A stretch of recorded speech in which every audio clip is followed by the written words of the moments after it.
You might be getting old if you make that little noise every time you stand up. Or if you know all the songs in the grocery store because they were the soundtrack of your senior year in high school. Or if you've ever looked forward to getting home early so you can sit down and do absolutely nothing. The word on the street is apparently we are a couple of grumpy old men here on the podcast at the Pulpit and Porch. And honestly, maybe they're not wrong. But here's the thing. Getting old isn't all that bad. In fact, it's kind of fun, it's kind of humbling, and actually kind of holy. So today on the Pulpit and Porch, we're talking about the aches, the naps, the early dinners, and the wisdom that comes with realizing you're not 25 anymore, and thank God for that. So grab your sweet tea, settle into that rocking chair, and let's laugh, groan, maybe even find some grace in this thing called getting older. Welcome to the Pulpit and Porch. I'm Tony Marr, and with me as always is my friend Robert Kell. Hey everybody, we are so glad you're here. The Pulpit and Porch is where we kick back, put up our feet, and have real conversations about life, faith, growth, and maybe even a little sports and pop culture. If you're looking for a perfectly polished sermon, you're probably in the wrong place. Yeah, around here, it's more about those honest, heart-to-heart conversations, like the one you'd have on a front porch with good friends. Sometimes we stay on track, sometimes we take the scenic route. And honestly, that's half the fun, isn't it? We dig into the highs, the lows, and all the in-betweens of living out your faith in real life. Along the way, we may pull up a few extra chairs and invite some friends onto the porch to share stories and ideas that just may change the way that you see things. So whether you're chasing your purpose, building your faith, or just trying to live a little more fully, pull up a chair, grab some sweet tea, and join us. This is the Pulpit and Porch. We got a seat waiting for you.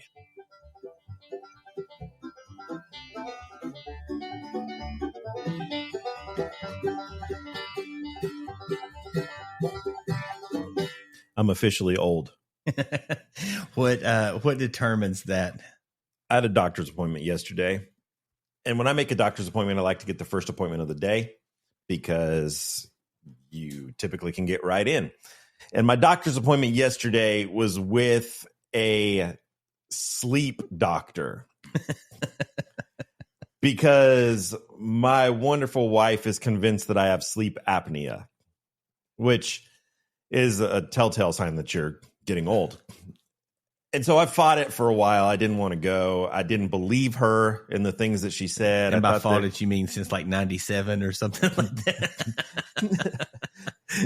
And so she showed me some recordings the other night that she took of me. And it was self-awareness is always a positive trait to have that I don't always have. And so that it really shocked me. And she said, listen, it's not about the fact that you snore so loud that the neighbors hear you. It's not the fact that you stop breathing in your sleep and wake up gasping that everyone thinks they need to call 911 because of the torture that's happening in our bedroom. I said, I'm genuinely worried about your health, that I want you to live a long life. I don't want to be a widow. And so I made the doctor's appointment. I set my appointment for 8 a.m. in the morning. I love 8 a.m. appointments. They sent me the message that said, please arrive 30 minutes before. And so I get there at 7:30. I'm there. I park the car. I walk up. I go to open the door to the office, and the door to the office is locked. Big sign on the front that says, opens at 8 a.m. And then why did you tell me to get here 30 minutes early when you don't even open 30 minutes early? So I stand in the hallway for the next 20 minutes. They open the door at 7:50. I go in. I get all signed in. They hand me my receipt for my copay, my $60 copay for my insurance. And I go and sit down in the waiting room. I'm the only person in the waiting room for about the next 10 minutes. Then a lady comes in. She gets checked in. She sits down next to me. A few minutes later, a man comes in, gentleman. This was an older gentleman. He comes in, he goes to the window. It's a very small waiting room, so you can hear everything that's happening. And he says, hi, I'm here for my appointment. And the guy says, what's your name? He gives the name. Due to HIPAA laws, I won't say the name. He gives the name, and then the guy says, oh, your appointment's not till 9. And the old guy says, oh, I must have put it in wrong. Well, I guess I'll just sit here and wait. There's no point in me driving home. I'd be home for 5 minutes where I had to turn around and drive back. And so the guy at the check-in says, maybe we can get you in a little bit early for your appointment. He said, that's fine. I'm not in any hurry. I'm retired. So he goes and he sits down. 8 o'clock comes, 8:05 comes. The nurse comes out and she calls the lady who got there 5 minutes after me. So she goes back. I'm like, that's strange. 5 more minutes come by. It's now 8:10. Nurse comes back out and calls the guy who doesn't have the appointment until 9 o'clock. My appointment's at 8, and she calls him back, whose appointment isn't for another 50 minutes to go back. And so I'm sitting there. Finally at 8:15, the nurse comes back, calls me. We go back. The lady says to me, so you think you have sleep apnea? I said, well, I don't think I have sleep apnea, but my wife thinks I have sleep apnea. And she says, well, why does your wife think that you have sleep apnea? So I tell her exactly what I just told you and all of our listeners about the snoring and the stopping breathing and the gasping and the police coming because they think that there's an emergency happening and all these things. She said, oh, yeah, I bet you have sleep apnea. I said, okay, great. And she said, okay, here's what's going to happen. You're going to get a call in about 1 to 2 weeks from someone telling you to come pick up this thing to do an at-home sleep study. You're going to go, you're going to do that. And then about a week or two after that, we're going to call you to come back in and go over the results. Have a great day. I was there for 3 minutes. 3 minutes. Paid $60 for my copay. Was there for 3 minutes. And then I'm walking back to my car.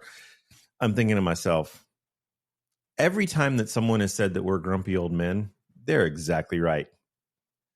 I thought we need to do an episode about the fact that, one, that I'm getting older, and you're older than me. So you're especially getting older. But the like fact 3 or 4 that years, yeah. we have had many, many people comment and say that you invented the word curmudgeon. Did not invent that. That is an absolute word that has been around for years and years and years. Only a curmudgeon would use the word curmudgeon. I'm not arguing that. I'm just saying that it's a word. And so we're going to spend some time today talking about getting old. Now, in fairness, can I say this? I've been a grumpy old man, like things that people are grumpy about as they get older. I've been grumpy about that stuff since I was 20. So I feel like I've been in training for this for a while.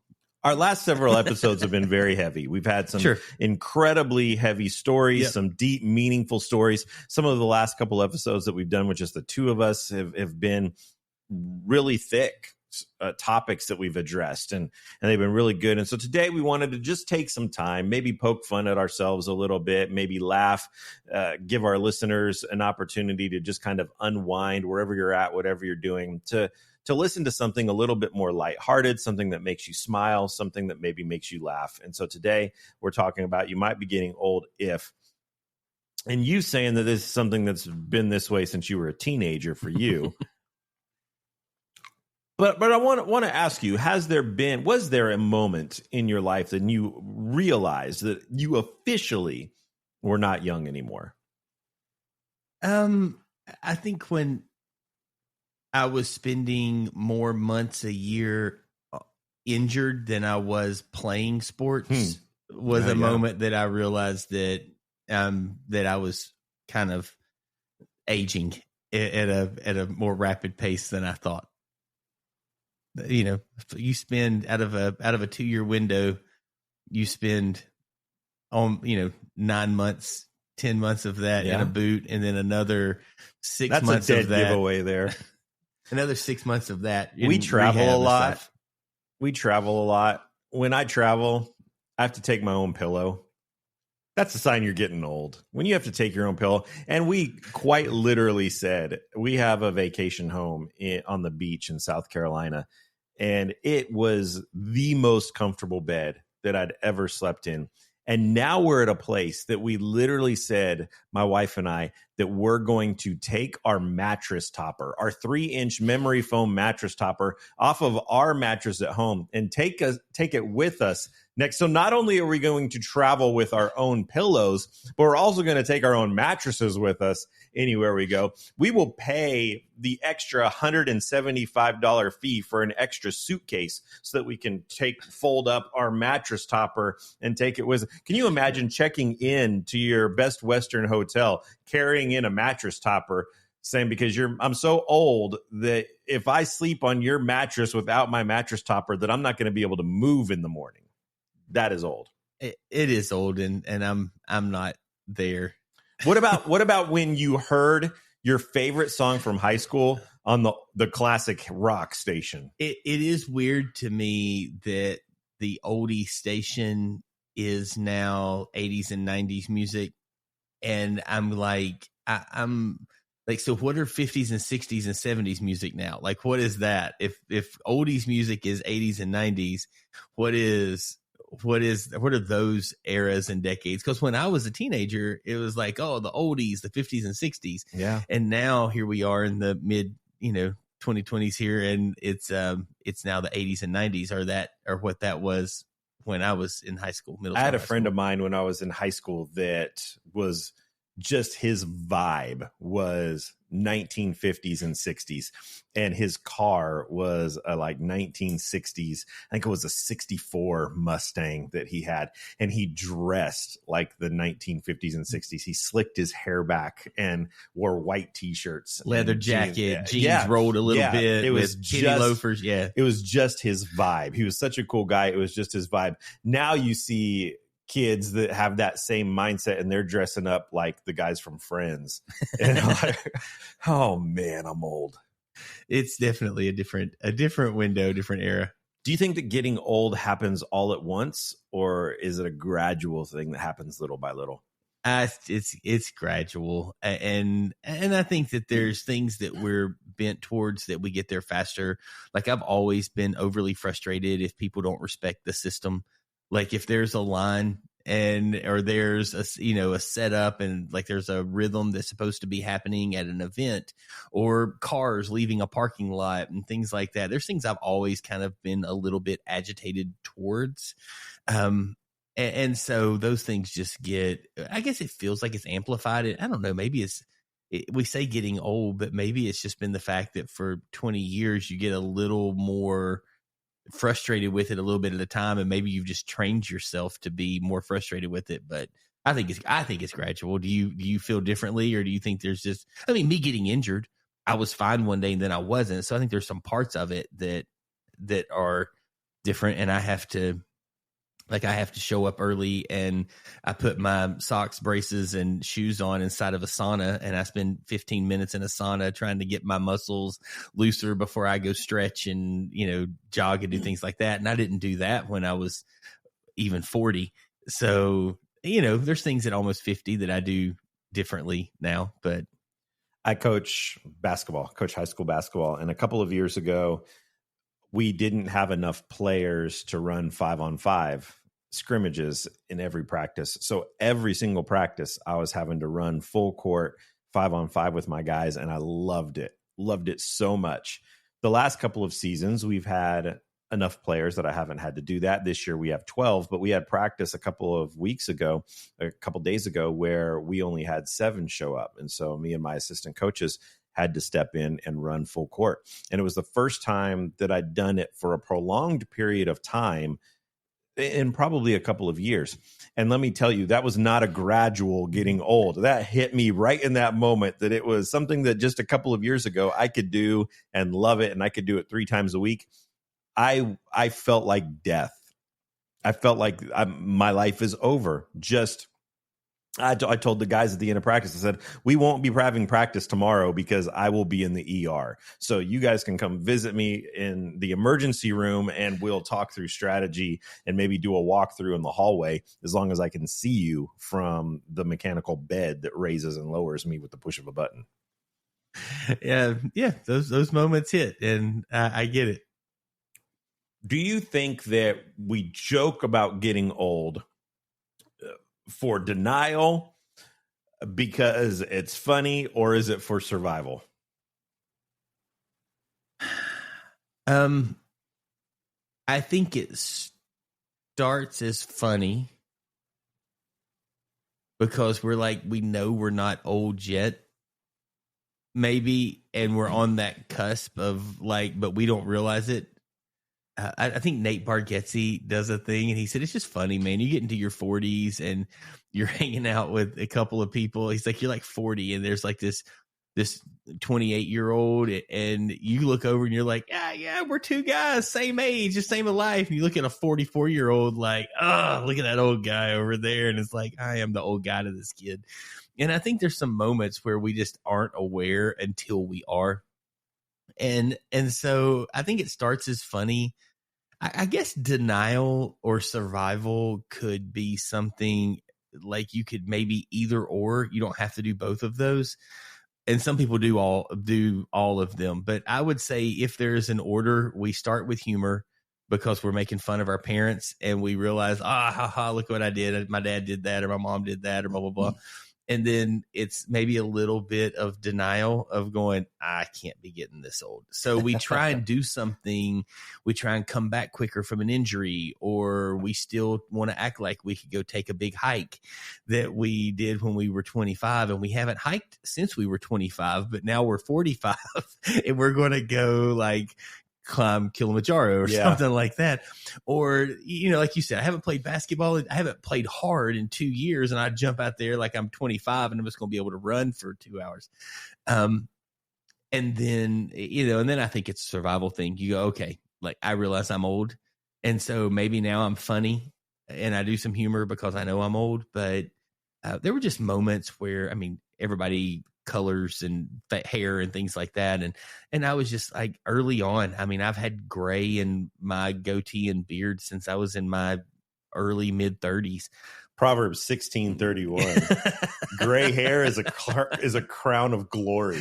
Yeah. There's a lot of people that do not feel that way, but Mel and I both just decided and again, this may be a sign of old. There are a ton of chemicals in hair coloring that lead towards cancer and things like that. You sound like an old man right now. We made decisions a long time ago that we were just going to, God made us how he made us.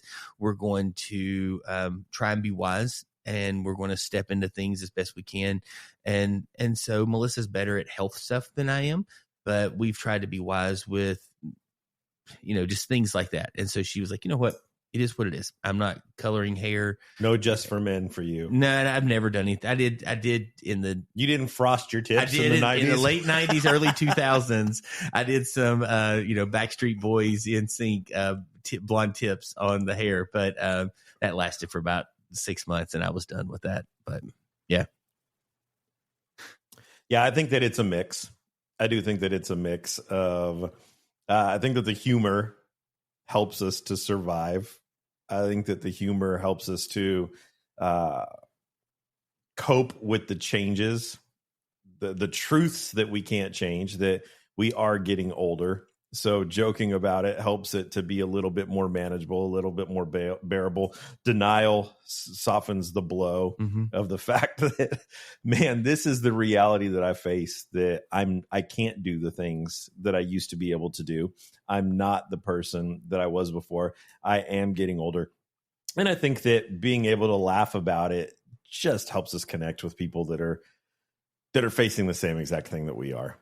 And our hope for this episode is that you don't take offense to the things that we're going to say, the things that we've already said, but that you can either, one, laugh at a couple of old curmudgeons who are embracing and accepting the fact that we are getting older. And if you're right there, right along with us, maybe you can feel a sense of camaraderie with us, that you're not in this alone, that we're getting old together, and you're in good company. Hopefully. If you're offended by what we've already said, you're either old and you have embraced it and you're going, that's mean that you all said that, or you think you're not old, but you're going, all this stuff seems really real to me. You shouldn't be calling me old, and you haven't realized you're old yet. So very true. I think that there could be some things speaking a little too close to home.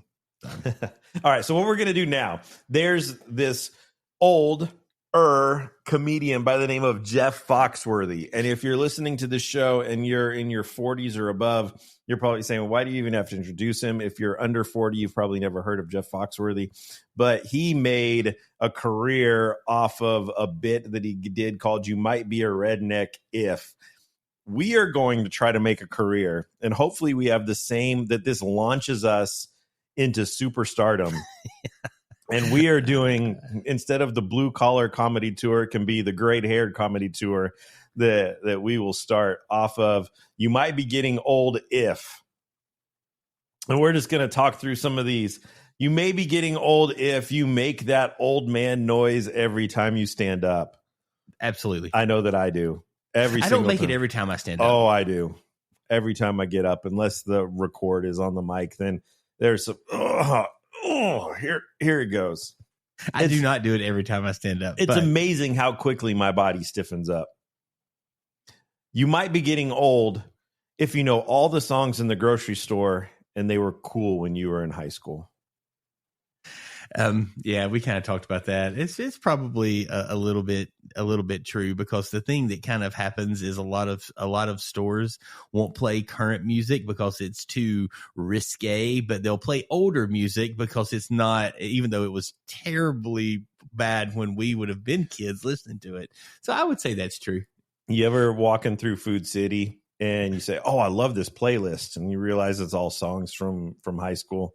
Do that all the time. The fact that like our songs have become there's elevator music versions, just instrumental, like elevator of all of those. And you can sing all the words along in your head. Going, all right, I think I might like that. That's a big deal. That's awesome. Yep. You might be getting old if you stretch before you get out of bed. I do not do that. You don't stretch. Not before I get out of bed. Like no. just a little. Oh man, I do. Maybe you're not as old as you think. You might be getting old if you get excited about new appliances. I mean, when you're spending that kind of money, I've always been excited for something that upgraded our house. When you were a kid, you didn't get excited when you got a new microwave or a new refrigerator. No, but what is that? I mean, like at 20, I did though. Did you really? Oh yeah. When we got a new microwave, it was like, this is awesome. I mean, I'm a huge fan of any appliance or technology that we upgrade or do when we have to do those things. Like I love that stuff. You might be getting old if you have a guy for everything. You have your car guy, you have your bat guy, you have your lawn guy. I mean, if that makes me old, but I feel like I've had like guys for a while, but yeah, you have to gather, you have to curate your list of guys. I have one. So if it makes me old, I'm there for it. Do you have a car guy? It's shifted recently, and then it'll shift again as soon as Colby graduates. Yeah. As soon as my youngest kid finishes school and he becomes a professional of automotive technologies, he will be my car guy. You might be getting old if you think TikTok is a noise that your watch makes. If that's what you think, you are old. I am not there, so I'm pretty aware of technology, social media. What about this one? You might be getting old if you remember when Netflix mailed DVDs. I could go down such a rabbit hole here. Go for it. Go down the hole. So, okay, this is the grumpiest old man thing that I don't know, that you'll hear me say today probably. And I'm still mad that Blockbuster wasn't smart enough to figure this out. The last Blockbuster officially closed. They actually made a Netflix show about the last Blockbuster. And Blockbuster, it's officially closing. And Blockbuster kind of keeps acting like they're coming back. And I still have my Blockbuster card. And so I remember when Netflix was doing its thing and I was going, I ain't going to those crazy people. I'm going to stick with Blockbuster. And then we went to Blockbuster and we had moved to Florida. And where we were living in Florida, they didn't honor the Blockbuster system. So we canceled Blockbuster and went to Netflix because some were independently owned and some were not. And I still drive by the old Blockbuster that was our Blockbuster, and I look at Mel and I go, that building's still empty. If I ever won $1 billion lottery, I'm buying Blockbuster and I'm reopening a Blockbuster in that store right there. And she's like, this is why God would never give you money, because you would do she's like, Robert, that is the dumbest thing I have ever heard. And I was like, it would be awesome. And she's like, no one would come. And I was like, everyone would come. People want to get back to like old nostalgia stores. Yes. are huge. I'm like, people love those. Like, we could launch something. Now that the problem is world. you'd rent your VHS and then wouldn't have anything to play it on. You know what I did the other day? I wanted to watch a movie. I really wanted to watch a movie. I love movies, and I wanted to go to the movies. I love going to the movies. I just love that feel. But there was no movie that was worth my $37 for me to go to the movies. And so then I thought, I'm going to rent a movie. And so I drove to our closest Walgreens where our Redbox was, and the Redbox was gone. There's no Redbox doesn't exist anymore. I've never rented from a Redbox. Oh, come on. Never. Never. You missed like a decade. But I was still Netflix had mailers for a while. And that was the question that we just talked about. You might be old if you remember when Netflix and I remember mailed DVDs. and I totally switched to it. But you had to wait. You had to send back the one and then wait 2 to 3 days for it to come back. No, we live in an instant gratification society. You're too cheap. And I paid for the 4 movies. Yeah, I was. You were too cheap. Yeah, I paid for the 4. I'm not doing the 4, so I could watch one, drop it in, and by the time I finished, like I had this was on a loop. No. For Christmas, I would get 2 DVDs for a month, and that was my Christmas gift. Oh wow, and then I could do that, but. No. And then Redbox came along and you could just go and get it. It brought back Blockbuster in a small. But if you were, okay, right here it is. Me and you arguing over DVDs is why they call us old. But if you were paying for Redbox, you could have the money you spent at Redbox, you could have paid for Netflix to upgrade and it would have been cheaper and you could have gotten way more movies. No, but you get it instantly. And half the joy in going to Blockbuster was walking around, seeing the thing and wondering if it was going to be behind the case. You remember that? You saw it. You knew which movie you wanted. And then you would go and you would pull it down and there was nothing behind the case. And she's like, oh, man. And so then you would go up and check the ones that had been returned and hadn't been put back on the shelf yet. And you would ask the guy, hey, could I get that one right there that just got returned? Or you'd sit there and stalk people coming in the front door and you kind of look and not try to be creepy, saying, are they bringing back the movie that I want? And then you snatch it really quick as soon as it got checked in. With Redbox, you don't get that with Netflix mailer DVDs. You go online and you know what's coming in the mail. You know what you're getting. With Redbox, you got to look at the screen and it would say out of stock. And oh man. And so then you'd go to the one right next. If you were at one of the places that had an A and B machine, you'd log out of the A machine and you'd step over to the B machine and say, so you were getting back that same joy of the hunt, the joy of the search that is bred into our DNA as human males, the joy of the hunt. You and I viewed that very, very differently.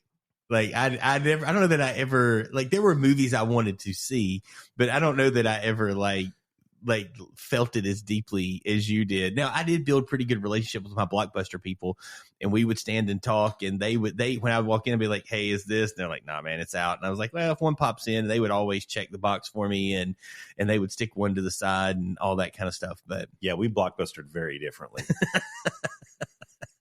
Yeah, I built relationships with people and hung out, and I enjoy watching movies. And I mean, it's like I would watch, Pokemon. My mentality, got to catch them all, got to watch them all. So I was just watching movies. So if there was one that wasn't there, it's like, it'll get to it, and I would watch something else. There was occasionally something I would really want to see that I would just take a while to get to, but yeah, I went in knowing what I wanted, and if it wasn't there, it was disappointment. Here was the beautiful thing in Blockbuster's effort to compete with Netflix. So this was before I'd switched to Netflix. Like they had the mailers that you could do. So Blockbuster would mail you, and I think it was up to 4 movies. And so we had a 4 movie pass and we had kids. So at that point you were in time, rich. Don't know about that. It's just that's the subscription we paid for. And so we would have You're the first person I've ever known to have the 4 movie. I always wondered what that life was like.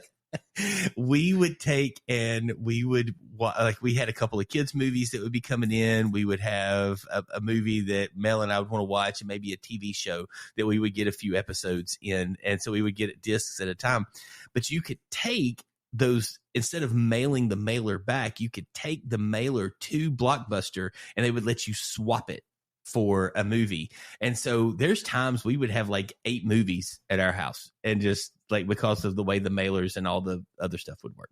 We've rambled way too long on this. You might be getting old if spicy food feels like a personal attack. I mean, it doesn't bother me. Does spicy food destroy you? Do you not sleep at night? Yeah. Oh, it doesn't. And that's just a recent thing. I'm talking the last 6 months, that what I eat and when I eat greatly impacts the kind of night that I'm going to have. Yep. For the first time in my life, about 6 months ago, I had to go and buy Tums and acids. Yeah. Yeah. No, I mean, it doesn't bother me. I have gotten to the point, like I probably couldn't drink a Coke or a pot of coffee at 10:30 at night and go to bed at 11, but I'm not far from that. I mean, it's still like I pretty much could drink caffeine and go straight, lay down, and go to sleep. If I eat after 8, I'm going to pay for it. No, I can eat after 8. Yeah, it's just new. Is that anything or just spicy food? Anything like fatty, sugary. Okay. Yeah, anything processed, not good for you. Yeah. Oh. Man, I could sit down and eat a bowl of Count Chocula. Like, did you find it? I did. I've looked for it for you in several grocery stores. How it's just not there. I was going to surprise you and get you a gift because I know that giving of gifts is your love language, and so I've looked several times. I even went to a store specifically just to try to find you Count Chocula. That's how much I love you. That is awesome, and I did find some. I told how many boxes did you buy? I bought 4. Well, I didn't go crazy. What's with you at 4? I didn't 4 DVDs from Netflix. Well, 4 boxes of Count Chocula. Can I this is first world problems, and like when people go like, oh, I'm not wealthy. I'm like, if you bought 4 boxes of cereal that cost almost $5 a piece now, I'm like, you might be rich. And so I'm not what the world would consider rich, but I feel very fortunate that I could do that. And we've still got a couple of boxes. We're working through it. And so I'll probably run by before the end of the month and try and grab a couple more just to where we can. But I literally eat cereal 1 month a year, and that's it. So you might be getting old if coffee is considered a snack. It's not a snack for me, but I do love coffee, and I will drink it all day long. You might be getting old if you avoid anything that makes you have to wait in line. I don't like lines. I don't like lines either. Oh, I hate lines. You don't like coffee either. I don't like coffee, but I don't like lines. I especially don't like lines for coffee. We went to Starbucks the other day. We did the drive-through. We were sitting there for like 7 minutes. And like, come on. If you're going through the drive-through, have already placed your order with the mobile app.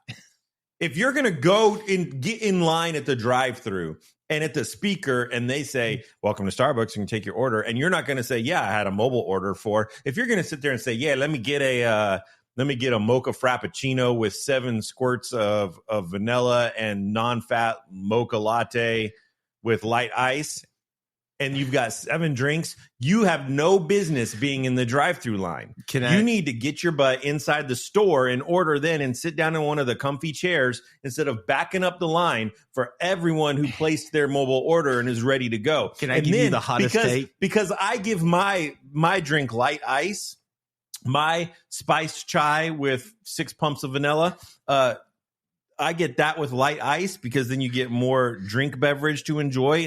When that jerk that ordered from the speaker in front of you, by the time you finally get it, your light ice is already melted. And now your drinks, because it's been sitting on the counter, it's been ready for 7 minutes. So 2 things. One, you could walk in and grab your drink because they'll set them right there on the counter for you. No, you can't. And 2, you have to select on the app whether you're doing in-store pickup or drive-through. You could choose in-store pickup. But once you get into the drive-through line and there's people in front of you and behind you, there's no getting out. You're stuck. You could make that choice long before you ever get to Starbucks. Second thing is this. I hate mobile orders. I would so much rather walk in and talk to a person. I would so much rather order through. I hate mobile orders. Now, I do it all the time because that's the world we live in. Did you know that Sam's Club has actually gone away? You cannot walk up to the cafe anymore and order like a slice of pizza and a drink. I was told that. I haven't experienced it, but I was told. I'm in the same boat. A buddy of mine, a pastor I work with, he was at Sam's Club. And he said there was this like 80-year-old dude there, and he's standing in line. And he said, hey, sir, and he's like, I just want to get a piece of pizza. And he's like, they're not at the registry. He said, well, there are people back there. He said, yeah, they're just making food. They're not doing this anymore. Can you still do the scan and go? You can order it on your app, on the Sam's Club app? You can. And then apparently you can go to the registers and order and check out. But so my buddy, he's like, well, I don't have an app. I don't know what app. He's like, are you paying with cash? And he said, yeah. And he said, just hand me $2. And my buddy ordered the pizza for him and got it and handed it to him. But like, it's really, there is a level of Sam's Club is an old person thing. And I mean, there's a lot of young people that go there as well, but it's something that when you make a decision like that, you make a decision to go, I do not care if anyone over insert age here ever comes to my store anymore. Yep. Starbucks, I believe, consistently. My mom used to love to get the pizza combo at Sam's Club. She will not get it anymore. She will never have the Sam's Club pizza combo again unless I am with her. Yeah. And like, I think Starbucks and there's places like that continually make choices to go, we're always going to choose a younger demographic. If you want what we do, it will not be long till where Starbucks will go, you order on a mobile app or you don't get in, or you don't, or you have to come in the store. And I think it won't be long to where they just say you order on the mobile app or you don't get Starbucks. And I don't know, is that 6 months, 5 years? I don't know, but I think within that window it'll be. So yeah, it's always interesting to me to watch. And then the AI will be making your drinks for you. Man, I'm telling you that we don't have time to get started on AI today, but I've listened to a couple of podcast episodes that I need to send you. I mentioned one of them to you, and you were telling me about something that one of your kids has been doing, and like the AI thing, and what's interesting is when I'm listening to the AI, and again, this is very much the grumpy old man, like, oh, you're just against technology. I am so not against technology. I'm against some of this AI stuff, though. Yeah, you get excited about new appliances. I do like new appliances, but like the whole thing about this AI is the guy who's promoting it, who's talking about this thing he's created. He's like, it's not replacing writers inside of movies. It's enhancing. And I'm like, that is so, like, every word he said, I'm like, you could not be more saying, yeah, we're getting ready to replace writers. Like the Screen Actors Guild is probably going to have another strike coming up because of what these people are creating and they're doing. But yeah, no, I get grumpy around the fact of just things going away. I like talking to people, and the more and more and more and I don't know if that's a getting old thing or if it's a faith thing for me. Like, I feel like that we are, like, just when you can go up and talk to somebody and kind of have a conversation, I just like that. The reason I miss Blockbuster is not because I love streaming services, and it is extremely convenient to sit down and go, oh, that new movie, that thing's barely out in theaters, and now it's on Paramount now or whatever.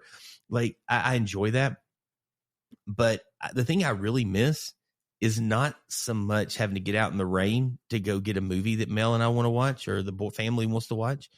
It's like, I miss walking in and going, oh, I know there's 7 people that work here, and I know all 7 of them, and I knew their story, and I knew where they went to school, and I knew who their family was. I miss those things. And I don't think that makes me old. I think I just like community. Yeah. But I miss the hunt, and I miss limited choices. I think now we have so many choices that you don't know what to choose. Yeah. Things do eventually go away.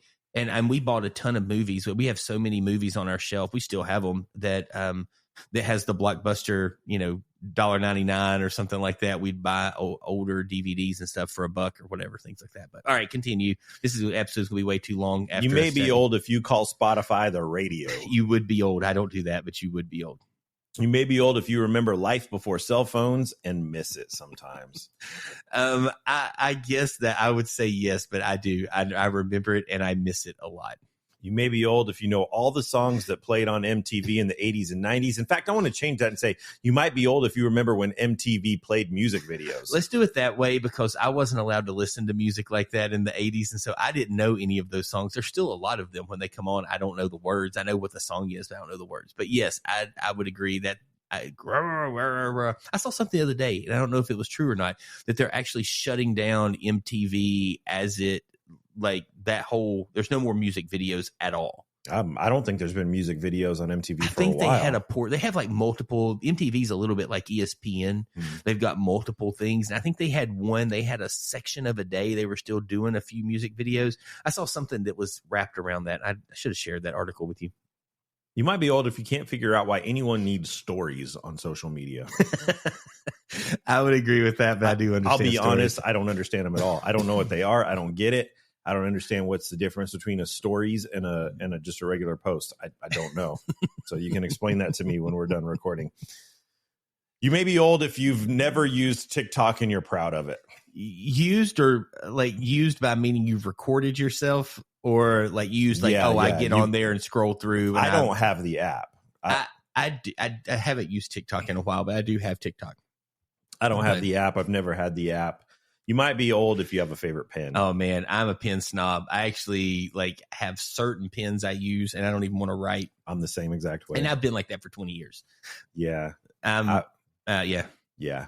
I don't think that's an old thing. I know for a fact I have not changed pens that I use, the brand of pen I use, since 2011. Wow. I know for a fact since That's impressive. 2011, I have not changed the brand. Very impressive. And at least one, if not two, of my kids have bought into the same madness. Are you a pen stealer? No. Do you think that is an ethical issue if you're a pen stealer? I think it should be a crime punishable by flogging. I'm a pen stealer. This pen is bought to you. Oh, this one says Higher Ministries and has my address on it. But so that's one that was sent to me by some company that wanted to get me to buy them. This one is from the law office of Derek Malcolm. Let's see. See, but I would never use those pens, so I wouldn't want. But they're to steal the best them. pens. But no, I use tools. So I use two things. I use tools and I use Sharpie, and so those are the two things that I use, and I don't use anything outside of that. Got a lot of Keller Williams Realty pens in the desk. Yeah, tool and Sharpie are the only things I would want to. Got a lot of pens from our accountant.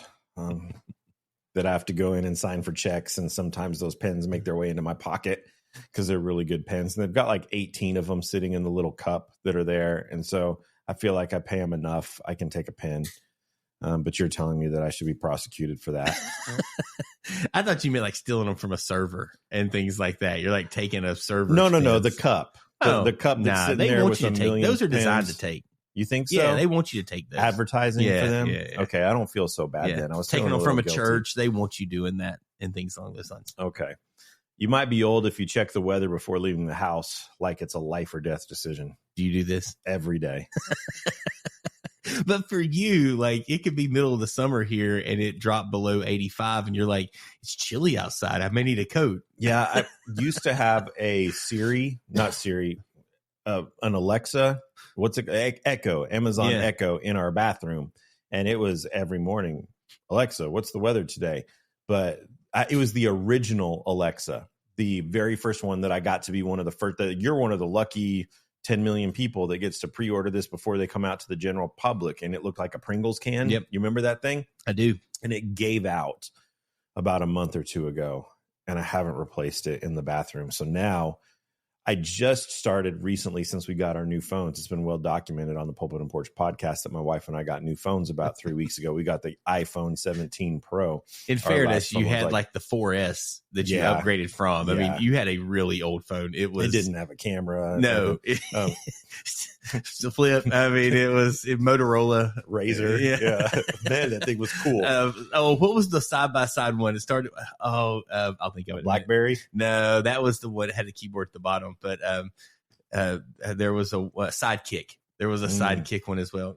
But so this one, it can be sitting on the counter, and I can be sitting on my bathroom vanity, and I can be in my closet, and I can say, SIRI, what's the weather today? And it'll tell me the weather just like the Alexa used to do. So I've started doing that until I can get, maybe for Christmas, I'll get a new Alexa or something like that for the bathroom. We've got Amazon stuff around the house, and I ask often, I mean, just for the fact of like, do I need a hoodie or do I need a jacket? And it's important information to have. You can't always tell by looking outside. No, and it's Northeast Tennessee. And so when I ask what's the weather today, it'll be like, currently it's this, you're going to see a high of this.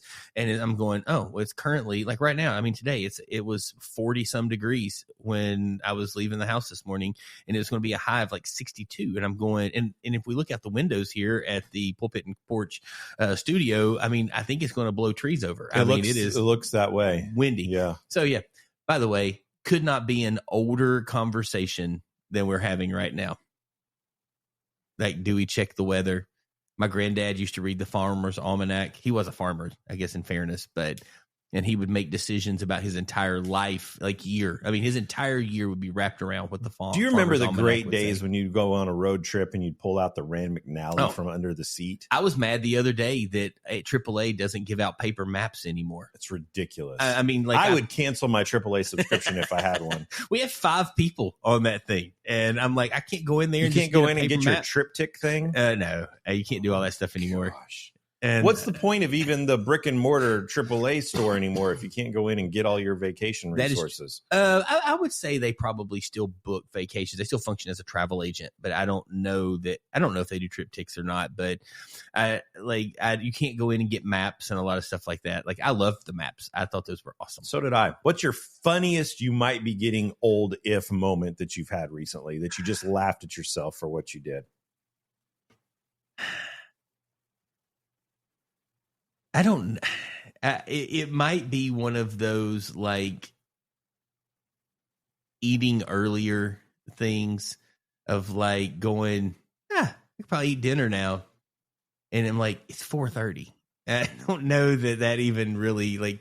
I'm not out of work yet, and I'm going. We could eat dinner right now, and I could just kind of roll on there. And so I'm like, yeah, I can't do that. Can't get there. So, what about you? The inspiration for this episode, what piqued this idea for us to do this episode into my head was 2 days ago, my wife dropped a pen, probably a pen that was taken from the accountant's office or the chiropractor. A pen y'all had hijacked from out somewhere. of a cup. Yeah. And we looked at each other like, who's going to get the pen? And I said, I got the pen. And I stretched before I bent down to get the pen. I literally stretched before I bent down to get the pen in preparation for what I knew was about to happen. And as I was getting back up, I thought, my goodness, I'm old that I just stretched before bending down to get a pen. That's a little embarrassing. What's embarrassing about it? I was nervous Self-help. a few weeks ago. I knelt down preaching, and I thought about it afterwards. I'm going, I was not thinking when I did this, and I'm going, and I didn't groan, and I stood up pretty easily, and I was nervous that later I'm going, I was fortunate to be able to get up, but yeah, the other day we were watching a baseball game and I got up in between one of the innings and I did my groaning like I did. And my son said, Dad, are you okay? And I said, yeah, I'm just old. When your kids look at you and just doing life and say, oh, are you all right? And I'm like, yeah, it's just normal life now. It's just the way I am. So here's a question I would ask is like, if you knew you were doing it, would you not want to stop it? Or are you just like, rite of passage? Like, I deserve to groan that Absolutely. I'm now like 45. I have earned these groans. Yeah, I think if I knew I was groaning, and to be fair in this, one day I did something, and it wasn't that I was like, I didn't groan every time I stood up, but I did something. I did that kind of things. I stood up, and I was at my doctor's office, and he said, did you really just? And I was like, yeah, but I don't think it was malicious. Like Melissa would have said something to me if I was, I think, doing that all the time.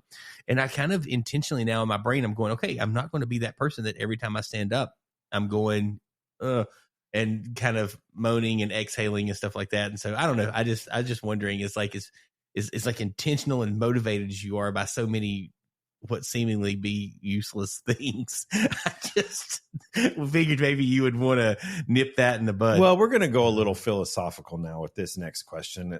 When did fun start meaning staying at home? Turn on some Kenny G in the background while we answer this one and go. Kenny G is doing a concert in Greenville at Christmas time. Oh, the Nice Longer. Yeah, I want to go so bad, but tickets are so expensive. Everything's so expensive. Crazy. We were looking at tickets. There's some comedians and Jay Leno. I like Jay Leno. I always have, and it's like $300 to get into the room for 2 tickets over at Hard Rock to go see Jay Leno. Jay Leno's going to be at the Hard Rock in Bristol? Wow. In like a month or so. You don't even want to know what I had to just pay for tickets to go see the Lakers play the Atlanta Hawks in a couple weeks. Oh, no, I wouldn't. Ridiculous. Yeah, no, I wouldn't want to know. What was the question? Is that, I mean, I'm getting old? When did it start being fun to stay at home instead of going out on a Saturday night? So Mel and I have always enjoyed just like renting a movie and staying home. And so for me, like that hasn't changed anything.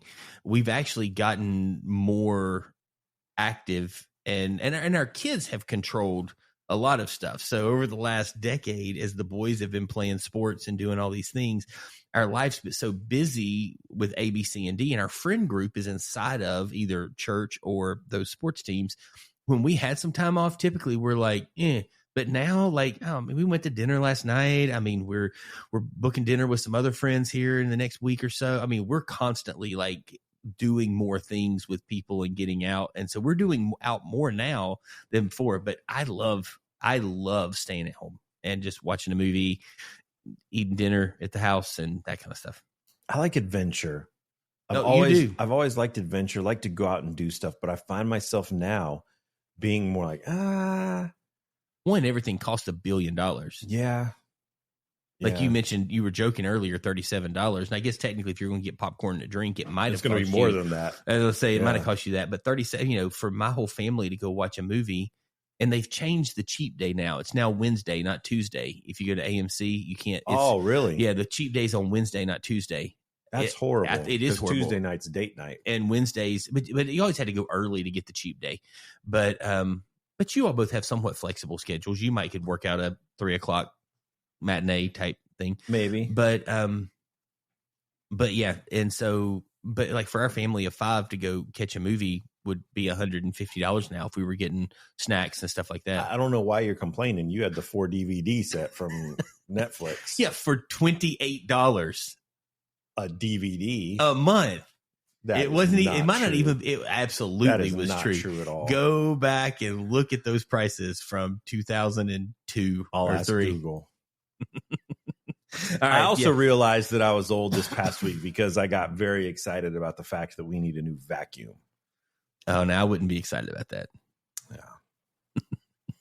But you get excited about a microwave? Well, but I mean, I use a microwave a lot more than I use a vacuum. We use a microwave multiple times a day.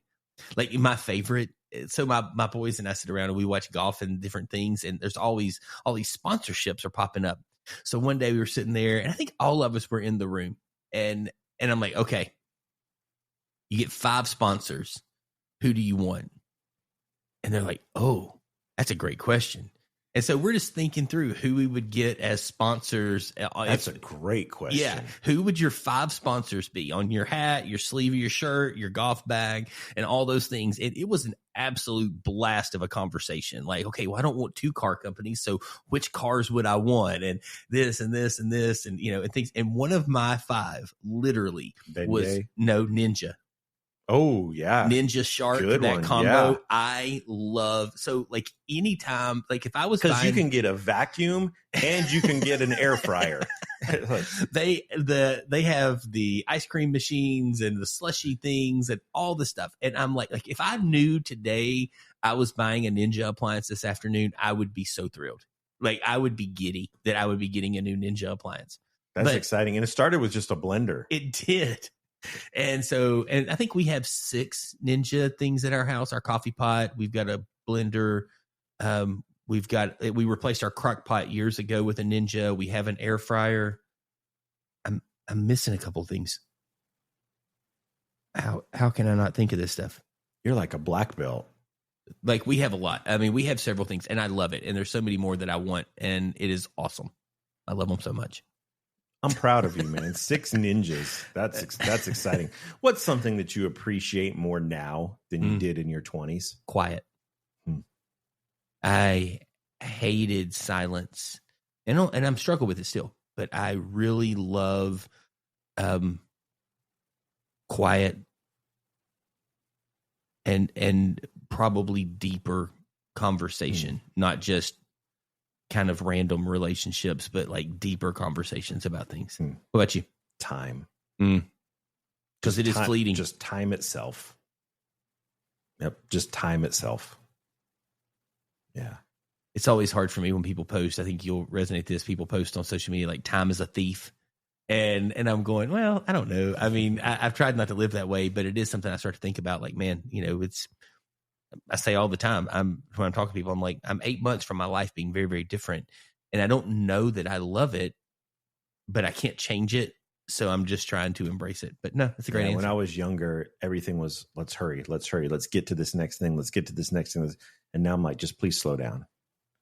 Let's live in this. Let's soak it up as long as we can. Mm-hmm.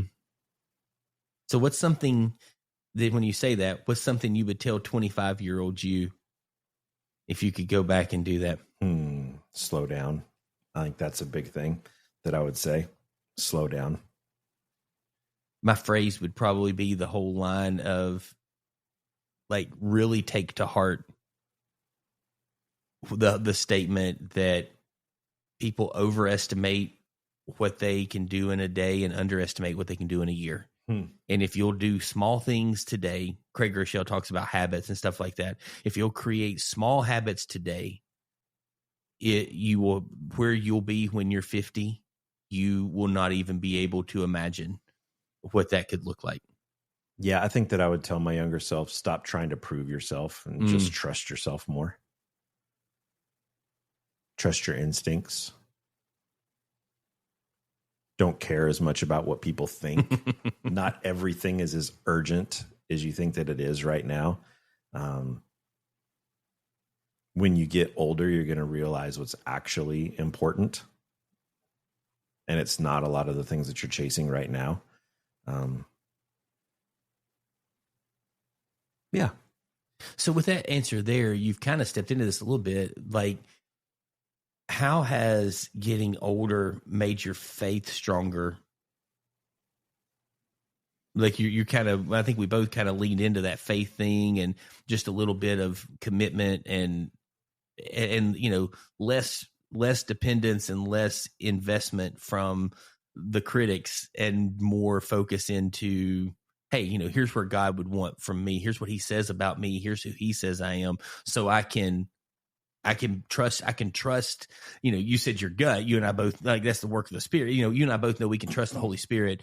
We can trust that gut instinct because we don't have to listen to the voice of the critics and go, oh, doesn't matter. Like, no one can cancel you as long as I'm with you. I mean, that type of thing. So we didn't call it canceled when we were 25, but yeah. Yeah. I think that perspective, that's the big thing that I think you have in getting older is perspective. I love to be able to look back at life and things that I thought were so monumental at the time that now I can look back and see the patterns, the themes, the way that God was present and moving and working in each of those situations, the way that he was guiding me, directing me through all of that, showing me that God is constant through it all, that even in moments when it felt like he was nowhere to be seen, that he didn't care, he wasn't there, that he was constant, that even when life was unpredictable, that God was still good. And in the moment, you so often can't see that. But as you get older and you can see your life from 30,000 feet, you can take the overhead view and get the perspective of now being older, of seeing what you can see what God was doing through all of that, that you just didn't have the maturity, the wisdom or the perspective to see it at the time.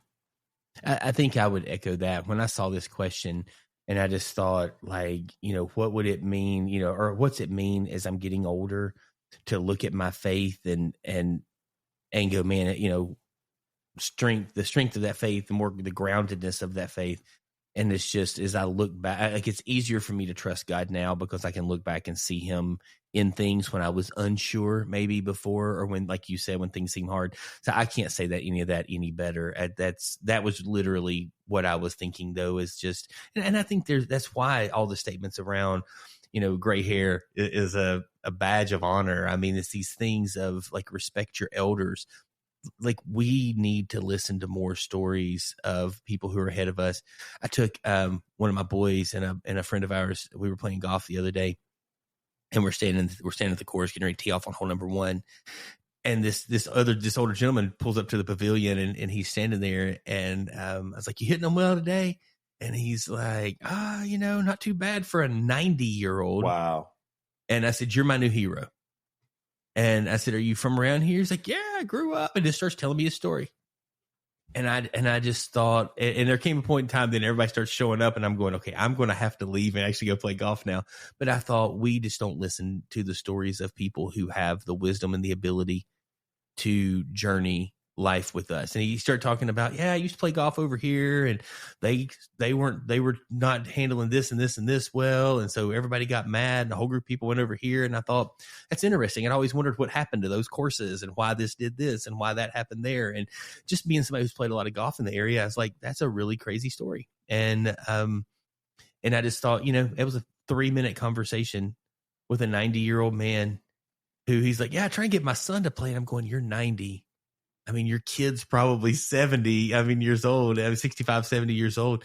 And it's like, it's just funny going, yeah, I'm trying to get my kid out here. All he wants to do is go fishing. And I'm like, he's probably retired too, out here fishing and stuff. But I just, I think that's something for me, is just being able to look back. And because as I've aged, I have this, probably perspective on life that's different. And I just go, I didn't ask my grandparents enough questions when I was a kid.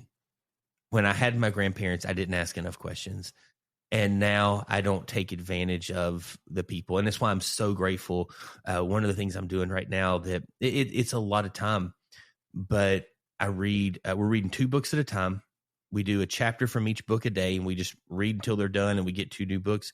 But this one pastor and we have an 87-year-old man that has mentored both of us he's been in my life for 20 years or more now. And we have read countless books, over hundreds of cups of coffee. And he reads these books with us. And every day we just shoot a short text of, hey, here's what God said to me today. Here's what stood out. Mm-hmm. And we get his investment in, hey, Robert, here's a word I would encourage you with. Here's something. I'm going, that's priceless for me to be able to look at 30, almost 40 years older than I am, that much life, that much ministry. He's a former pastor. He's from another country. He's lived all over the world. He's a doctor of veterinary medicine that pastored and leads and still invests and leads small groups and talks through things. And it's just beautiful to see he and his wife do that. And I'm so grateful that I get that space. And I think that's something that's just come with age, of being able to go, I need to value the people who got to where I want to get to more. Why do you think it takes us until we're old ourselves to realize the value in that? I mean, my thought would be, and I'd be interested to hear your comments on this as well, for sure. I think some of it comes down a little bit to just, I think we're so arrogant and prideful when we're younger. We just think we know everything. And I always thought, like, my kids won't be that way, or I wasn't that way. And I look back and it's like, well, I was that way. And I remember my parents saying things, or my grandparents or other adults in my life saying things that I'm going, man, this is something that they don't know what they're talking about. And so I make life choices and I do things. And then as we get older, we go, like, why was I making things so hard? But I watch my kids now, and they'll go through stuff, and I'm going, hey, help me understand how that's wise. And it's just something of, they're going to have to make their own decisions and things in life. I give wisdom as best I can. And I think as we get older, we go, yeah, I need somebody, which scripture sets up time and time and time and time again. I need somebody to help me navigate this. And as we realize we don't have all the answers, that God has given us the scripture and the Holy Spirit. And then also he's given us other people. And I've just found there's some 20-year-olds that are really bright. I've found a lot more wisdom, though, with people that are at my phase or a little further, especially as I get older, that have a lot of wisdom that can speak and invest and lead. Well, I don't think it's possible to be young and have wisdom, because wisdom comes with experience. You can be incredibly smart. You can be incredibly intelligent. But I think wisdom comes with experience. By definition, wisdom comes with experience. And so when scripture says, surround yourself with those who are wise, and you will be wise. Yeah.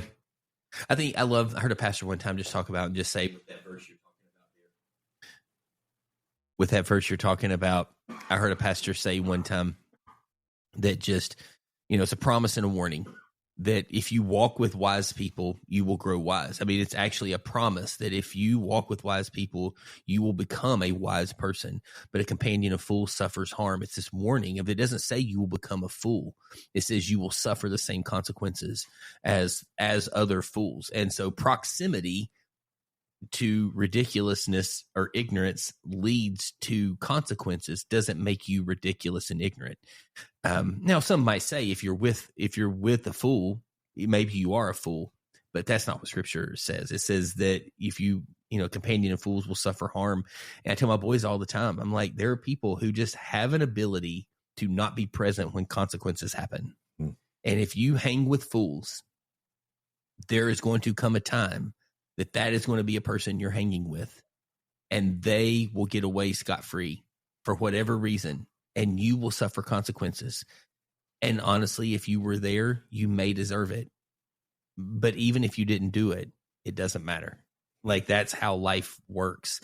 And so some people go, Robert, that's not fair. You're teaching your boy. I'm like, that's just reality. So I agree 100% with what you're saying there. Very good. We've rambled a lot. We have, and I think it's about time to call it an episode. Yeah. Yeah. You agree? Got it. This is all the time that we have for this edition of the Pulpit and Porch podcast. The funny thing about getting older is that it sneaks up on you. One day you're staying out past midnight, and the next day you're mad that your neighbor's leaf blower started before 8 a.m. But there's beauty in it too. Getting older means that we've seen God's faithfulness, not just heard about it. It means that we've learned what matters, what doesn't, and that peace is better than popularity. So yeah, maybe we move a little bit slower. Maybe we also love a little bit deeper. Maybe we laugh a little bit easier and live with a little bit more purpose. If you enjoyed in today's episode, do us a favor and share it with a friend who also may be complaining about their back lately. Make sure you like and follow the Pulpit and Porch podcast on Facebook and Instagram. Subscribe wherever you listen to your favorite podcasts so that you don't miss the next Front Porch conversation. Until next time, keep your sense of humor, keep your hope, and maybe keep some ibuprofen handy. We'll see you next week.